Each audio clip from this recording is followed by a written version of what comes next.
Capítulo Destino e Livre-Arbítrio. A imoralidade da cena colocava um sorriso no rosto de Marion.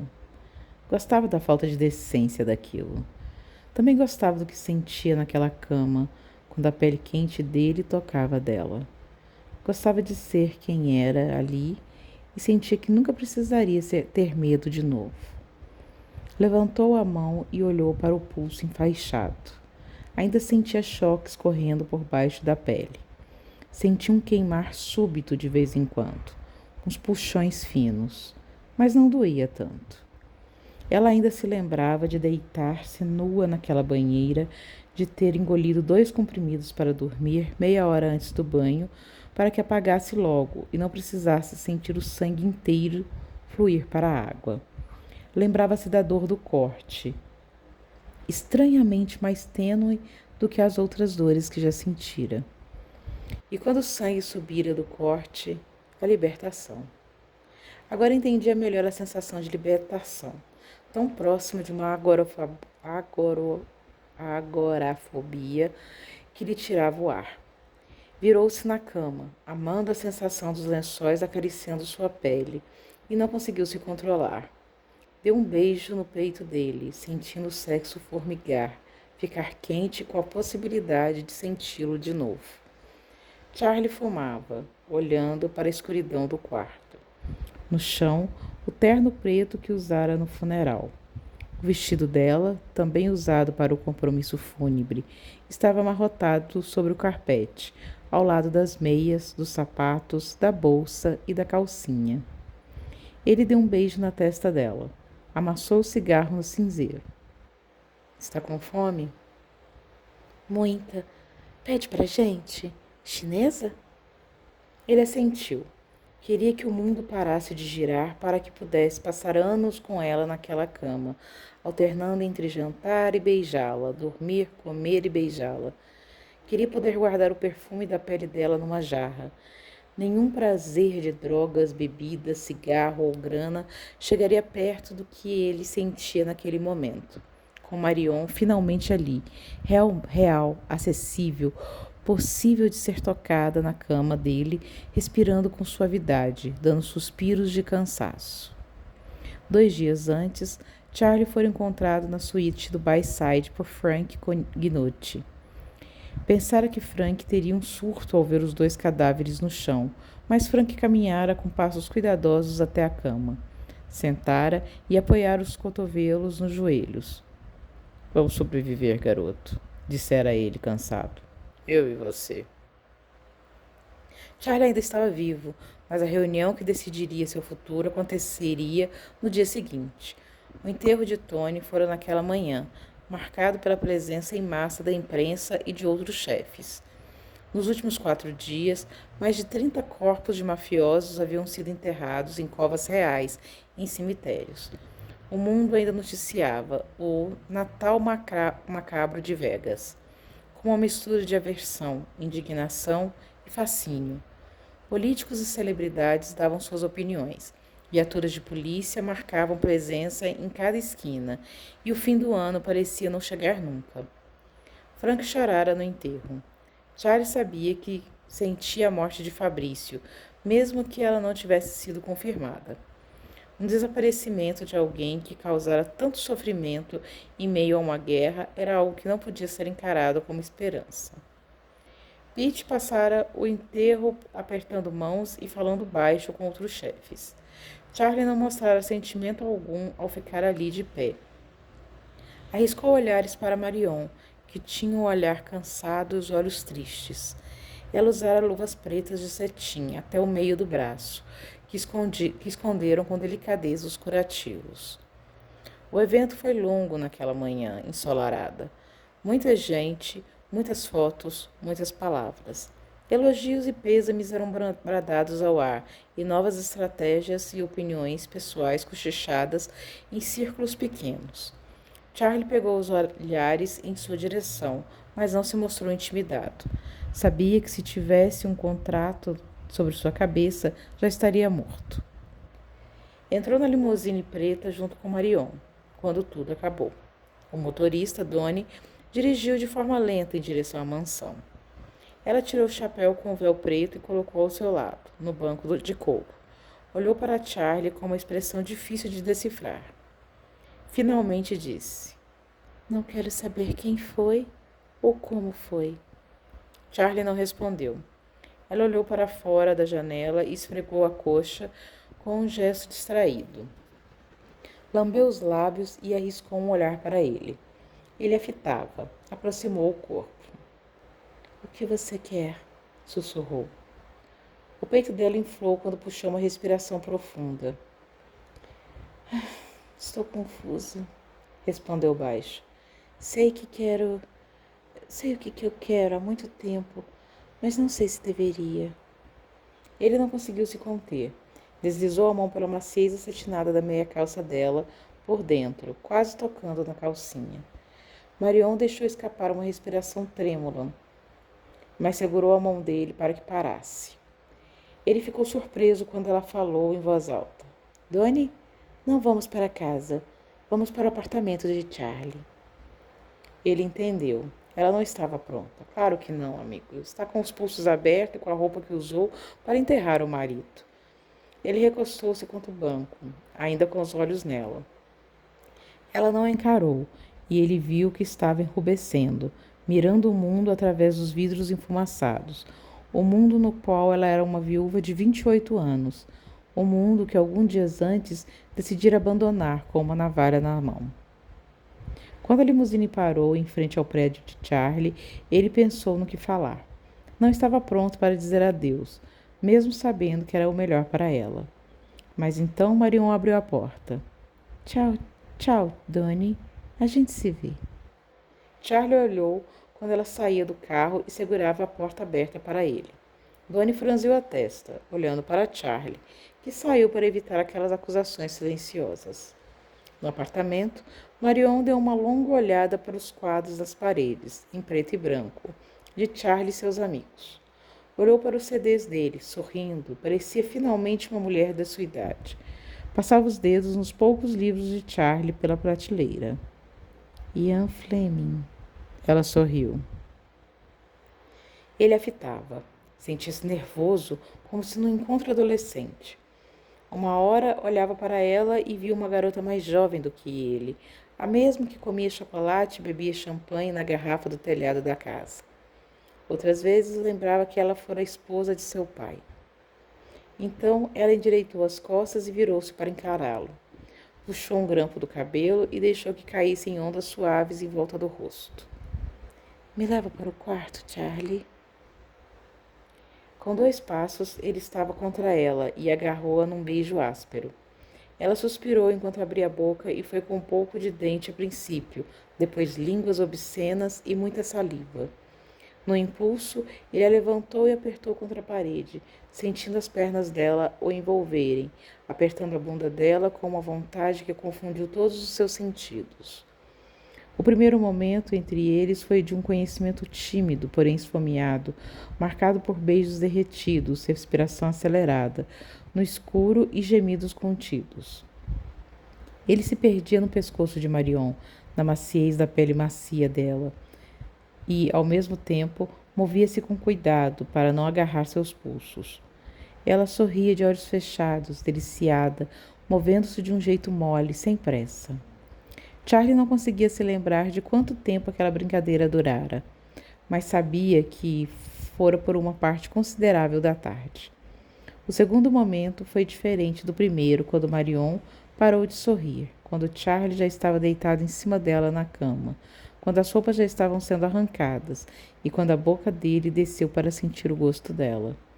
Quando Marion começou a gritar, ele parou e então ela se agarrou nele com força, os dedos nos cabelos, as unhas nas costas, e ele se perdeu de novo nela, enfiando-se nela, sentindo que a tornava sua e ao mesmo tempo dava a ela o poder de partir seu coração para sempre. A noite brincou com as luzes que entravam pela janela e desenhou ângulos estranhos nos corpos que, entrelaçados, tentavam se recuperar da cópula secreta, indecente e excessivamente satisfatória dos dois. Entrelaçaram os dedos, beijaram-se com os corpos suados, não falaram. deixar um sono raso, juvenil o separar. Agora Charlie fumava, sentindo-se completo com ela, descansando a cabeça em seu peito. Não tinha coragem de declarar em voz alta os pensamentos que o invadiam. Aqueles que um homem tem quando inebriado pelo cheiro de cabelo, perfume e suor da mulher amada. Queria dizer que matara por ela e morreria por ela. Secretamente desejava pedi-la em casamento, queria engravidá-la, queria possuí-la de todas as formas que podia.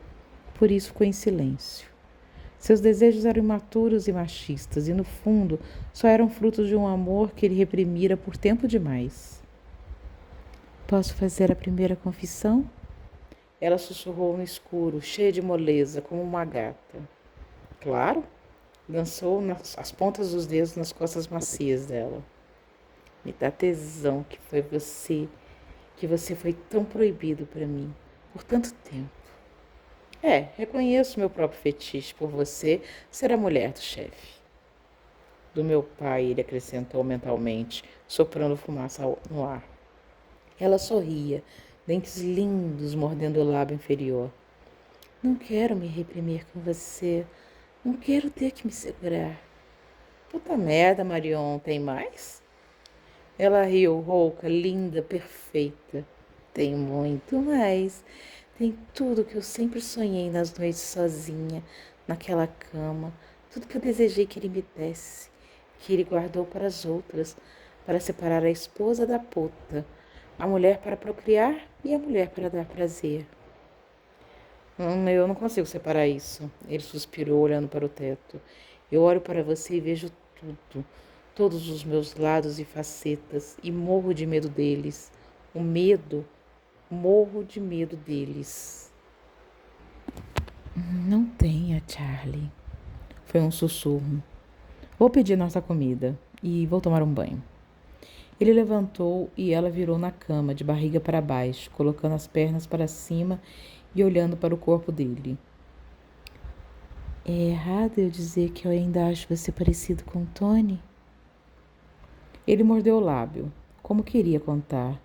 Sabia que se contasse, ela iria fugir. Tinha certeza e não estava pronto para ficar sem ela. Olhou sobre o ombro. Não diga isso, Marion. Ela olhava para os pulsos enquanto ele vestia as calças. Sonhei uma vez com isso. No meu sonho, Tony se separava. Virava dois, como se puxado por uma energia ruim.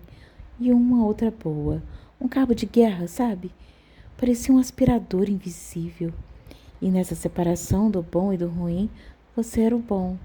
Não era você, mas um Tony mais jovem, muito parecido com você. E o lado ruim?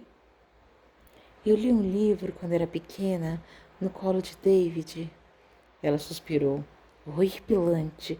Ele mesmo achou e o guardou no fundo de uma gaveta. Falava de castigos horríveis para crianças que faziam maldades. Numa página havia uma ilustração que conseguiria replicar perfeitamente se tivesse o dom artístico, de tanto que me lembro dela. Eram dezenas de tipos diferentes de demônios.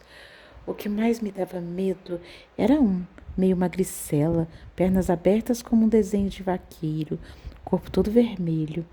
Ele não tinha chifres, mas imitava 2 chifres no alto da cabeça, com os dedos levantados. Aquela ilustração me apavorava, porque era debochado, sabe? Eu lembro que imaginei coisas horríveis acontecendo com pessoas e ele sempre espiava por trás de uma árvore ou debaixo da cama. E ele estava sempre rindo. Ela esticou o braço e pegou um cigarro do maço dele. Acendeu e fumou, falando com a fumaça que subia em curvas sinuosas. Aquele demônio foi o que eu vi quando Tony virou 2 no meu sonho. Ele a fitou, sem saber o que dizer. Há 3 noites esperara uma reação ao assassinato de Tony, algum tipo de culpa e depressão absurda, algo parecido com o que sentira quando vi quem morrera. O sentimento nunca o atingiu, embora ele ainda estivesse esperando. Naquele momento, no entanto, quando Marion falou aquilo, ele sentiu um arrepio. Não pela primeira vez, ela pareceu ter lido seus pensamentos. Estou pronta. Pode falar. Foi você? Ele assentiu. Sim, Marion, fui eu. E sente culpa? Não. Com lágrimas nos olhos, ela não olhou para ele quando disse: Não sinta. O que você viu Tony fazer comigo não se compara ao que ele fazia comigo no silêncio, no escuro, quando ninguém estava por perto. Ele engoliu e seco. Vi um lado dele que acredito ser ainda pior, Marion. Sou fruto do pior de Tony, e mesmo assim cheguei a amá-lo algumas vezes. O sorriso dela era fraco. Sim, conheço a sensação. Amanheceu cedo demais. Ele fez a barba e voltou para o quarto, onde Marion respirava num ritmo inebriante enquanto dormia. Não queria deixá-la, achando que ainda era mais frágil. Queria mergulhar nela, como fizera outras vezes durante a noite. O sol entrava no quarto, mesmo com as cortinas fechadas. Um feixe de luz parecia cortar o corpo nu de Marion, no meio da barriga. Acordou-a com um beijo, sedento, onde a luz tocava sua pele e ouviu que ela ria. Charles tornou sua missão de fazê-la rir todos os dias. Deitou-se de lado para olhar. Fica, ela suspirou. Não posso, mas é rápido. Não sei porque ainda estou vivo depois de tudo que eu fiz. É preciso descobrir o que querem de mim. É só uma reunião. Depois eu volto. Marion tocou o rosto dele. Então Charlie falou: Fica. Ela engoliu e o rosto mostrou uma leve tristeza. Tem dúvida se quer ficar? Marion balançou a cabeça. Tenho dúvida se sente por mim o que eu sinto por você. Charlie pegou a mão dela com cuidado que já aprendera a ter com seus pulsos. Com firmeza, tirou a aliança de casamento dela. Beijou o lugar onde estivera, marcado pelo bronzeado. Sei que tem dúvidas se consegue continuar nessa vida que tanto te machucou.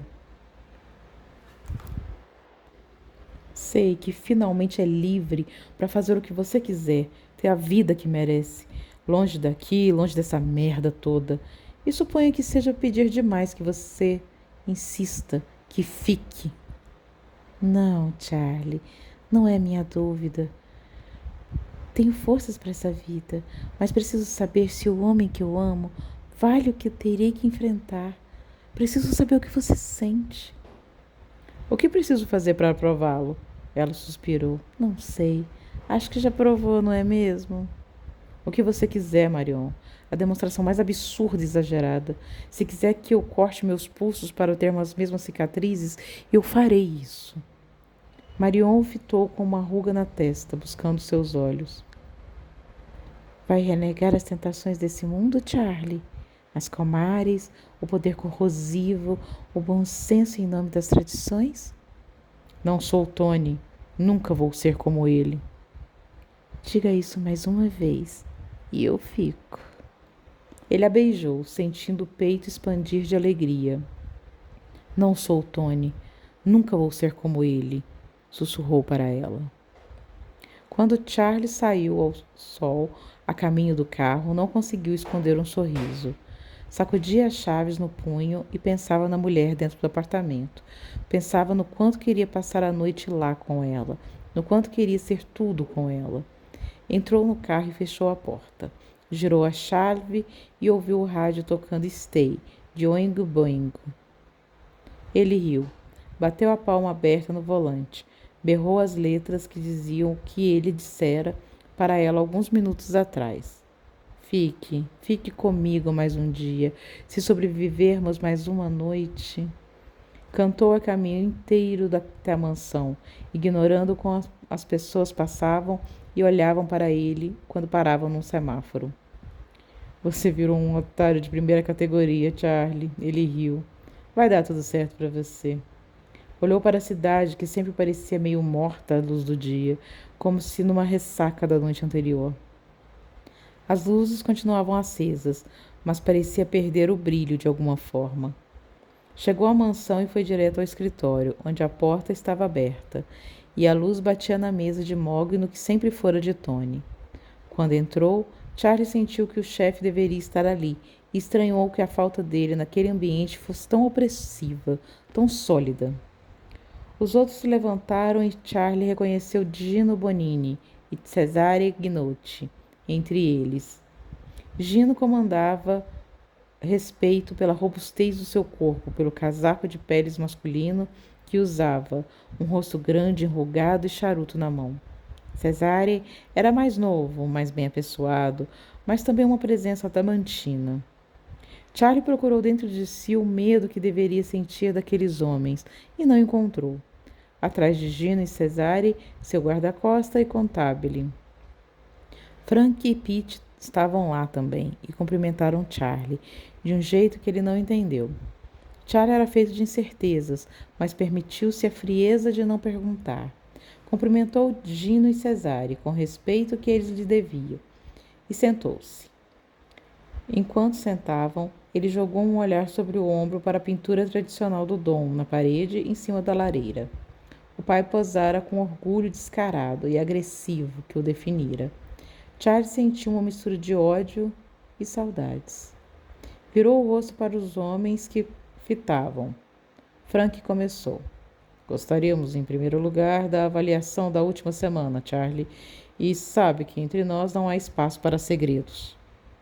Ele suspirou, esfregou o dedão contra o dedo indicador e então falou, sem desviar os olhos dele.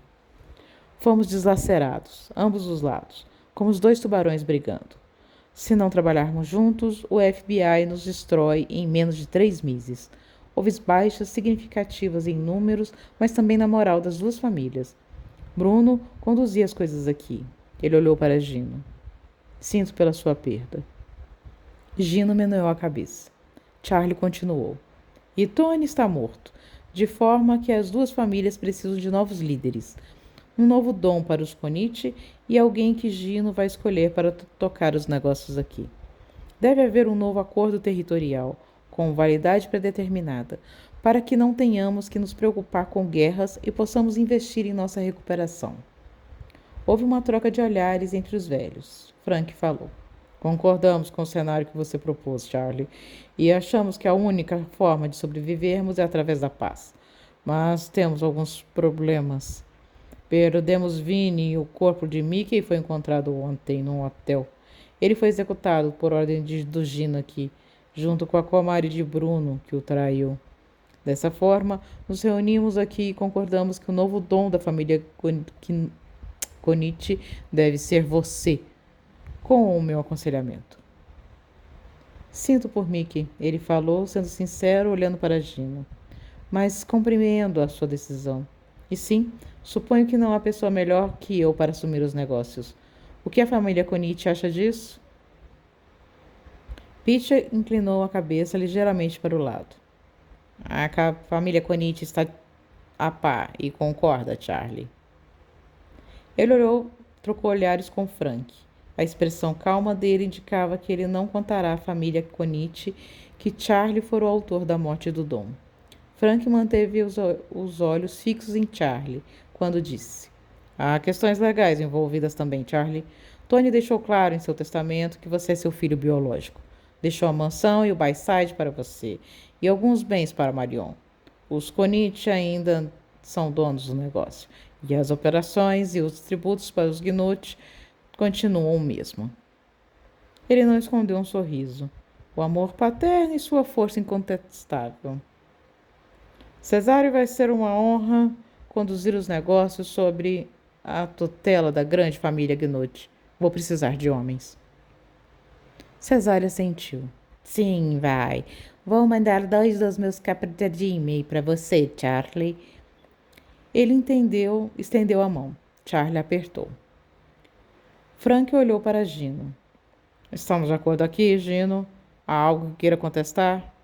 Gino balançou a cabeça. É um período de luto. Enterramos muitos dos nossos. Perdi um filho. Frank, você perdeu um filho? E Charlie aqui perdeu o pai. Muitos amigos queridos foram nessa guerra e agora eu quero paz. Paz, lucros, filhos, família. Estou de acordo com a divisão dos bairros. Estou de acordo com a trégua. Charlie tem razão quando diz que devemos nos unir para sobreviver. Então faremos isso. Declaro que Charlie seja feito dom numa cerimônia oficial depois da missa de 7º dia de Antônio. Anuncio que agora vou colocar meu primo, Inácio, para representar a família aqui em Vegas. Vou oficializar isso depois que Charlie for feito dom. Charlie levantou-se e abriu os braços. Gino se pôs de pé e o abraçou. Charlie deu um beijo na face dele e lhe deu um sorriso. Os outros homens se cumprimentaram e Pete os acompanhou até as limusines paradas na entrada da casa. Frank olhava para Charlie com uma mistura de orgulho e apreensão. Filho, olha para mim. Charlie olhou. Frank se aproximou e colocou 2 mãos pesadas em seus ombros. Discernimento, calma, racionalidade, hein? Charlie sentiu.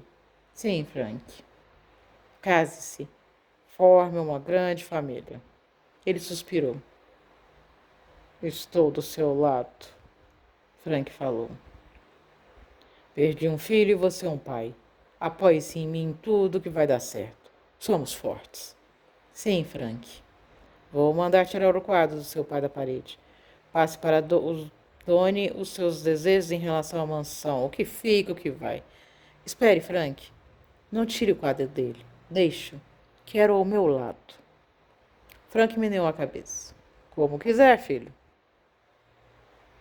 Charlie pensava em ir ao seu apartamento. Ansiava por Marion, mesmo que a conversa que teria com ela não fosse fácil. Ainda precisava das palavras e o sexo fora uma barreira que não permitira que as coisas difíceis tivessem sido ditas ainda. Não teve receio ou medo da conversa, no entanto. A melhor coisa sobre Marion era que ela sabia conversar, que brigava, claro, reagia com sentimentos e emoções, sem qualquer tipo de filtro, mas que também analisava o coração humano com a mesma abertura, com a mesma falta de preconceitos ou medos. Ele imaginou que a revelação sobre sua nova posição na família fosse mexer com ela, trazer à superfície suas dúvidas. Soube que revelar que Tony fora todo esse tempo seu pai também mexeria com Marion. Mas Charlie tinha esperanças de que ela lidaria com aquilo, com a coragem que tinha, com a coragem que a definia. Antes, no entanto, ele escutou sua alma, aquela que ansiava pela voz da mãe no telefone, pelos beijos de Marion no apartamento e por talvez um último martini ao lado do pai. Um pouco de conselho do desgraçado não cairia mal no momento daqueles. Deixando-se ser arrastado por aquele sentimento nostálgico que por algum motivo parecia mais digno de ser saboreado do que a sensação de vitória, Charlie dirigiu até o Bayside. Olhou para a fachada exagerada, como a maioria dos cassinos de Vegas, piscando a fonte de frente sobre uma plataforma redonda de mármore, as palmeiras. Aquilo era dele agora. Aquilo era um trabalho real, legítimo. Era ali que ele concentraria todas as suas forças, em tornar aquilo puro, limpo, em algo para se gabar, algo que poderia apresentar para Lauren, sem medo do seu escrutínio. Um dia, a força da ilegalidade das operações da família Konichi definharia, e Charlie teria o Bayside. Ele olhou para o carro e jogou as chaves para o valet, que sorriu Olá, Charlie, e subiu as escadas. Dentro do hotel, caminhou pelo carpete cafona do cassino, entre as máquinas de caça-níqueis, as mesas de blackjack e as roletas. Lembrou-se de que não costumava gostar do som. Agora não parecia irritante, muito menos belo. Parecia natural apenas. Uma vez, quando pequeno, Charlie acompanhara Lauren a um escritório onde ela tivera que preencher um documento para que continuasse alugando a casa que alugavam. Ele prestou atenção e viu que em Nascido ela escrevera Nova York. Na volta para casa, Charlie segurara sua mão e perguntava: Como é Nova York, mãe? E Lauren pensava por alguns minutos antes de responder. Nova York é um mundo em si só, boio. É diferente de todos os lugares do mundo. Quando você está lá, é como se estivesse em um único lugar que realmente importa, sabe? Como se o topo do mundo de uma montanha e todos os outros países, cidades, estados estivessem abaixo dela. Nova York é linda, perigosa para as pessoas fracas, Charlie, mas linda. Ele pensou agora que Lauren estava errada. Um mundo à parte, uma dimensão distinta, um lugar diferente de todos. Era Las Vegas. E ele estava em seu lar, na sua casa, no lugar onde Charlie não era outro moleque encrenqueiro, filho da violência, tentando sobreviver a um assalto de cada vez. Ali Charlie era alguém importante. Ali poderia tomar decisões. Ali era o chefe. Pisou na calçada quando o céu já estava num tom de azul intenso. Ligara para Marion. Ela atendera com uma voz manhosa, insinuante, pedindo para que ele fosse logo para lá. Ele respondeu que ia levar o jantar, que sentia a demora, mas tivera que passar pelo cassino sozinho um pouco e que tinha coisas para conversar com ela. A resposta de Marion foi: estou pronta, Charlie. Venha conversar. Ele acendeu um cigarro e respirou fundo a noite que se aproximava. A noite que acordava a cidade, que fazia as moedas caírem em pilhas, as strippers rodopiarem nos poles, os pneus das limousines pararem de frente para os cassinos. Tudo rodopiava quando a lua mostrava seus dotes no céu de Vegas.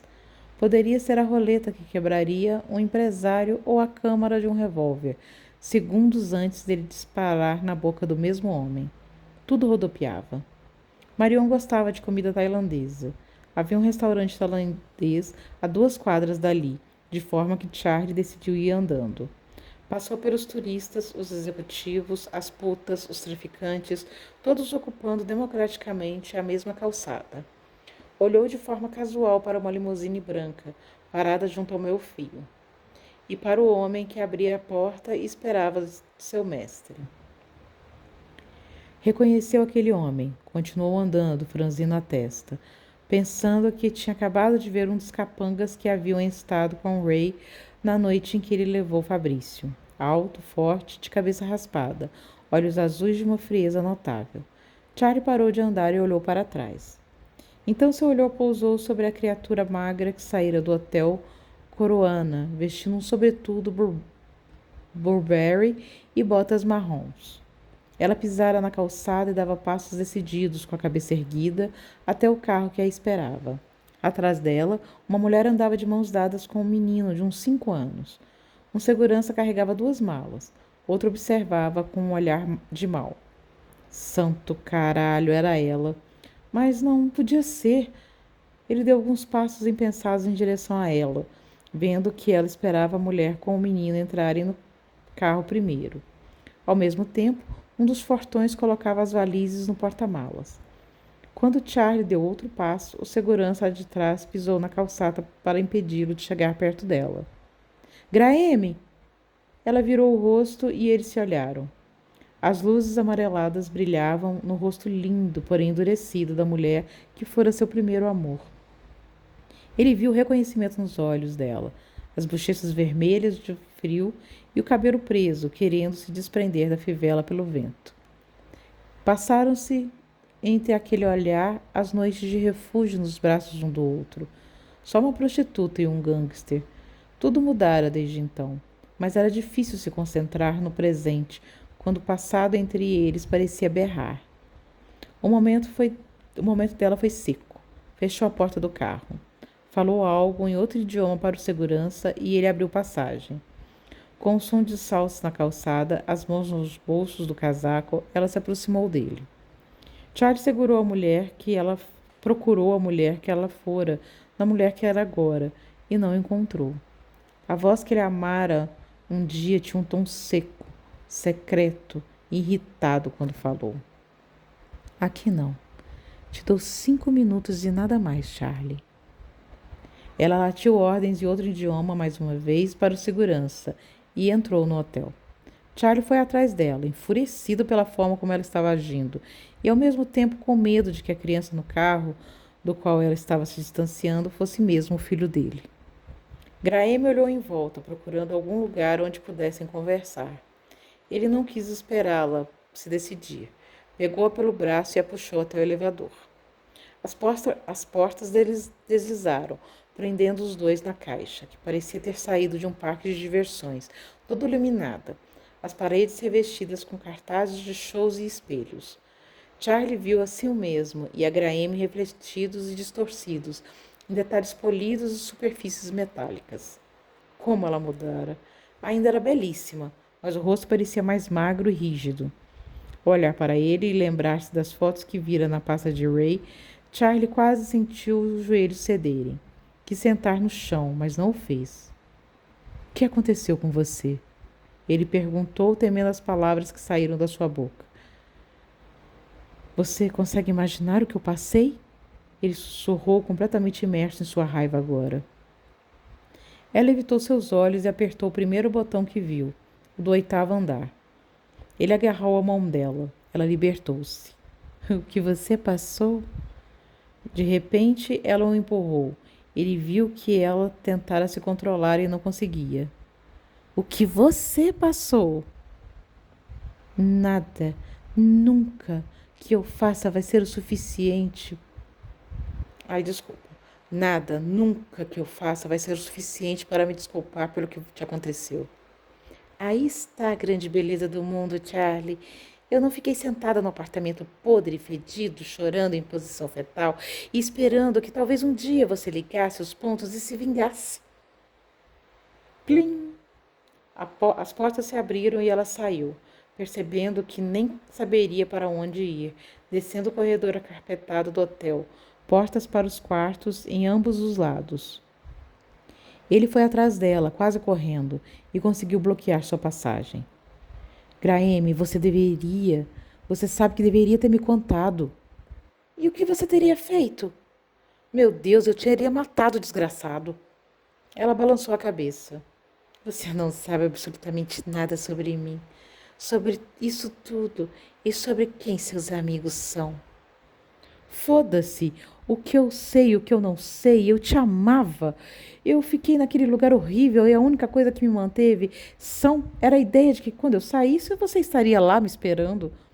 Tem ideia do que eu senti quando cheguei lá e você não estava? Tony me disse para ir. Tony me fez ameaças das quais vocês não entendem nada. Tony... Ela cerrou os dentes. Destruiu-me. Você sofreu abstinência e coração partido, Charlie? Bem, eu sofri de um jeito completamente diferente. De um jeito que nenhum assassino como você consegue imaginar. Eu não preciso imaginar. Ray Cage me mostrou suas fotos. Graeme suspirou. Por que estamos tendo essa conversa ridícula? Não vai mudar nada. Preciso ir. Ela passou por ele, andando sobre os saltos em direção ao outro elevador no corredor de forma oval. Com raiva, Charlie falou alto para ela. Ir para o seu marido? Graeme parou e virou o corpo de lado. Encarou Charlie com um olhar álgido. Sim, vou para o homem que me ajudou a me curar. Ele pensou no que lera no arquivo e, sem saber que conseguiria lidar com a confirmação daquilo, perguntou por que seria pior viver na dúvida. Com o meu filho? Ele viu a mudança no olhar dela. Quando Graeme andou de volta em sua direção, o rosto mostrava uma ira quase grande demais para uma mulher daquele tamanho.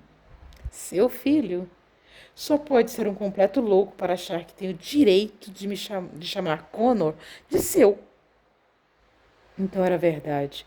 O menino no carro, que ele vira por apenas um segundo antes das sombras ocultarem o seu rosto, era filho dele, Connor. Sentiu os olhos arderem ao encará-la. Sentiu crescendo dentro de si uma inflamação comparada a dela. Tenho o direito de ver o meu filho. Aquela frase pareceu inflá-la de cólera. Ele não reconhecia aquela expressão no rosto dela, aquela forma de falar. Ele não testemunhara a raiva de Graeme antes. Naquele momento, ele teve dúvidas se chegou a conhecê-la. A voz dela pingava descontrole quando sibilou naquele corredor. Você não tem direito a nada. Você acha que está falando com a otária que se apaixonou por você 6 anos atrás? Acha que está lidando com uma idiota que achava que dançar nua era uma espécie de poder, de controle da própria vida? Eu paguei o preço pelo nosso amor patético, Charlie. Eu! Você jurou. O descontrole bateu e ela enrugou o rosto inteiro para tentar conter as lágrimas que agora fluíam do seu rosto. Você jurou que não deixaria nada de ruim acontecer comigo. Ele também perdeu o controle e olhou para baixo. A visão de seus sapatos contra o carpete salmão tremia através das lágrimas, que formavam uma camada grossa em seus olhos naquele momento. Me desculpe, Gran, sussurrou. Por favor, me perdoe, porque eu nunca vou me perdoar. Ela limpou as lágrimas do rosto. O nariz estava avermelhado. 3 dias, Charlie. A dor não acabava nunca. O que ele falava? Então ela puxou uma respiração profunda e fechou os olhos. Ele lutou contra a visão que tivera, do inferno pelo qual ela passara. Sabia que se sentasse para pensar, para realmente pensar naquilo, perderia o juízo. Ela falou, mais calma. Não importa mais. Eu me vinguei do filho da puta. Gran, não. Não, por favor. Me fala que não foi você. Fala que Ray não entregou o Fabrício para você. Os olhos ainda não tinham estado secos, mas voltaram a exibir aquele brilho de amargura. Os lábios se curvaram ligeiramente para cima. Sim, eu sei que o teria matado. Eu sei que sua raiva é quase igual à minha, mas você não tinha o direito. Você não entendeu ainda o que eu sofri, a dor, e qualquer resultado disso é meu, pertence a mim. Fabrício pertencia a mim, e só eu sei o que eu tive que fazer para conseguir. Você enlouqueceu. Não, Charlie, eu cresci.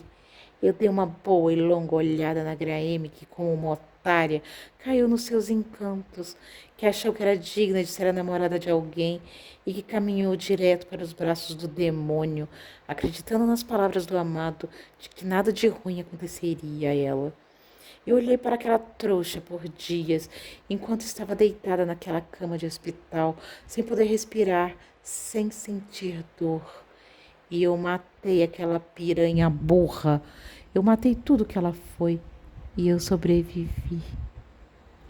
Ele deu um passo para trás, pensando: não, eu matei Graeme. Ela deu outro sorriso rancoroso.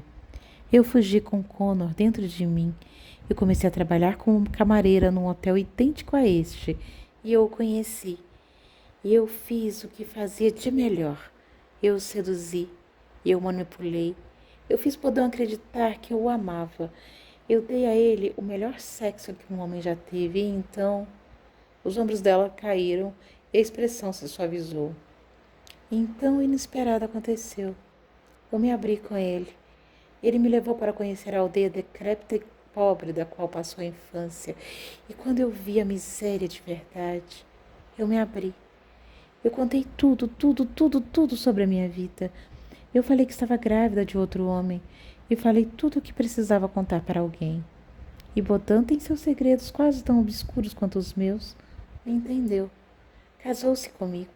Cuidou de Connor. Pagou para que seus professores me dessem aulas, lessem livros comigo, me ensinassem a pensar, a questionar, a ver o mundo como era. Liam jornais comigo e me obrigavam a traçar narrativas políticas, a entender os conceitos básicos da economia. Eu lia Freud, Shakespeare e Marx, e eu não entendia quase nada. E eles insistiam, eles me motivaram. E acredite, nenhuma motivação era tão forte quanto imaginar Fabrício aos berros, olhando nos meus olhos quando alguém o eletrocutava. E eu virei Graeme Volkoff. Um novo tipo de prostituta? Que dorme com um homem que não ama? Ela sorriu, colocou a mão enluvada no rosto dele. Você gostaria que fosse assim, não gostaria, Dom? A verdade é que eu amo sim. Aprendi a amar quando entendi o que é amor verdadeiro. Amor era o que tínhamos, Graeme. Não, Charlie. O amor potencializa. O amor nos engrandece. O amor nos dá poder. O que tínhamos, eu e você, era gostoso, mas me deixou burra. O que Bodan me deu foi o maior. Bodan me deu a confiança e o poder para colocar Gino, Mickey e Ray no meu bolso, para que brincasse de fantoche quando a hora chegou. Gino e Mickey se viraram um contra o outro. Ray ganhou a aposentadoria dos sonhos. Fabrício sofreu a morte que tinha que sofrer e eu sou intocável. Tem razão, Graeme. Você a matou. Matou a mulher que eu amei. E faria de novo. Agora eu sou a mulher que pode proteger o seu filho. Acha que vou desistir dele porque está me ameaçando? Connor não é seu. Entenda isso e poupe-se do sofrimento. Connor nunca foi meu porque eu não sabia de sua existência. Vou conhecer o meu filho, Graeme. Vou lutar por ele. Ela lambeu o lábio e olhou para um lado. Uma camareira gorda passou uniformizada, empurrando um carrinho de limpeza e atirando aos dois um olhar curioso. Quando ela se distanciou, Graeme olhou para ele e disse numa voz suave: Connor crescia dentro de mim sem que eu soubesse. Eu expus a cocaína, maconha, heroína, álcool, nicotina. Ele estava dentro de mim quando fui esfaqueada no abdômen. Isso foi a vida de Connor quando eu vivia no seu mundo, Charlie. Acha mesmo que como um gangster, como um chefe da máfia agora, porque já sei que foi o escolhido, acha que vai oferecer a ele a vida que ele merece? Meu filho é feliz, está seguro e vai ter uma vida boa. E eu morro antes de deixar que você o arraste até um tribunal e coloque uma agulha no braço dele para provar que você é o pai. Você não quer me enfrentar, Charlie. Acredite, não vou deixar Connor ser o filho de um mafioso. Achou que seria fácil, Charlie. Achou que sua vingança não teria um preço. Foi golpeado pelo reconhecimento simultâneo de todos os elementos que o compunham. Ele era filho de um dom. Sorrira com arrogância para todos os sinais e advertências de que não deveria seguir os passos do pai, que deveria se resguardar a ser um covarde feliz daquele mundo. Motivado pela sua coragem juvenil e seu espírito teimoso, Charlie trilhara um caminho que não tinha volta, uma ponte construída por violência e horror que desmoronava a cada passo dado. Um orgulho potente o mandou desafiá-la, movido pela certeza de que tinha direito ao filho que carregava seu sangue. Queria poder segurá-lo em seus braços, conversar com ele, compreendê-lo, amá-lo. Mas a mensagem de Lauren fora clara. Talvez você tenha algo importante a fazer, alguém especial para salvar, ou alguém ruim para matar. Charlie percebeu que ela não se referia, sem saber, a Marion. Amar o filho seria protegê-lo do mundo que ele não precisava conhecer. Amar Connor significaria libertá-lo das garras dos negócios dos Conite.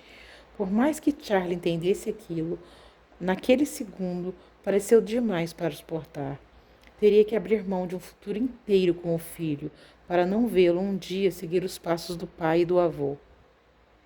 Deu um passo para frente, encostou o rosto dela. Graeme fechou os olhos e segurou o choro. Cuide bem dele, Gram. Sem conseguir falar, por medo de se jogar nos braços dele e reviver por um segundo os melhores dias de sua vida, Graeme assentiu. Charlie deu uma última olhada para ela. 12 dias e noites, a suspensão temporária de todas as dores, os suspiros, beijos e gemidos que ela reservara apenas para ele, seriam sempre lembranças, até que estivessem tão borradas, tão turvas, que ele se perguntaria se não seriam apenas frutos da sua imaginação. Deu as costas para Graeme e saiu do hotel. Epílogo. A missa de sétimo dia de Antônio Veccoli Coniti aconteceu numa manhã gélida, na mesma igreja onde ele se casara. Um novo ano era recém-nascido e ele trazia os ares de mudança e otimismo. Crianças usando ternos minúsculos e vestidos sóbrios ignoravam as formalidades do evento e corriam em meio a risadas, desconsiderando as ameaças dos pais. Homens internos e cabelos com gel saíam de carros, abotoavam ternos e apertavam as mãos de outros homens. Mulheres usavam vestidos caros, véus e joias, davam beijos nas bochechas das outras e acariciavam barrigas de grávidas e cabelos de crianças menores. Riam, gesticulavam. A igreja começava a ser preenchida. Charlie estava de pé, na entrada, e recebia os cumprimentos dos que passavam. Um dos filhos de Vittorio Coniti escoltou a viúva e matriarca, Margareta, até Charlie, que a elogiou, beijou-lhe as faces com ruge e a chamou de nona. Ele cumprimentou membros da família e esposas e deu atenção especial a Suzy, viúva de Vinnie, que chorava e se destacava das outras pelas suas roupas mais simples. Charlie prometeu que cuidaria dela, que ela estava sob sua proteção agora, que podia pedir o que quisesse. Fez as mesmas promessas para Carmen, que segurava os filhos pelas mãos, e soluçou quando o abraçou. Ele colocou a mão no rosto dela e tranquilizou. Seja forte, ele insistiu, pelas crianças. Então o jaguar chegou e ele saiu de onde estava, ignorando um casal que buscava sua atenção. Caminhou até o veículo de onde Donnie saía e abriu a porta para ela. Charlie prendeu a respiração ao ver Marion, saindo com aquele jeito elegante dela de virar o quadril para o lado e sair do carro, sem ter que abrir as pernas. Usava um vestido vermelho até os joelhos, de um tecido grosso. Charlie ia comentar que a manhã estava fria demais, mas então ela abaixou um pouco e tirou um casaco do banco do carro, dando a ele uma breve visão, mais instigante, da bunda apertada no vestido. Vestiu as peles negras por cima do vestido vermelho e sorriu para ele. Ele estendeu a mão. Ela pegou. Quando ele lhe deu um beijo na bochecha, falou baixo. Eles vão olhar. Eles vão sussurrar. Agora só somos nós dois contra o mundo, Marion. Sabe disso, não sabe? É claro que eu sei. Ele pegou a mão dela e a levou para dentro da igreja. Sim, todos olharam para a viúva de Tony vestida de vermelho e preto, deslumbrante em sua beleza juvenil, de mãos dadas com o novo Dom. Mulheres viravam a cabeça sobre o ombro para comentar o vestido com a amiga que estava atrás.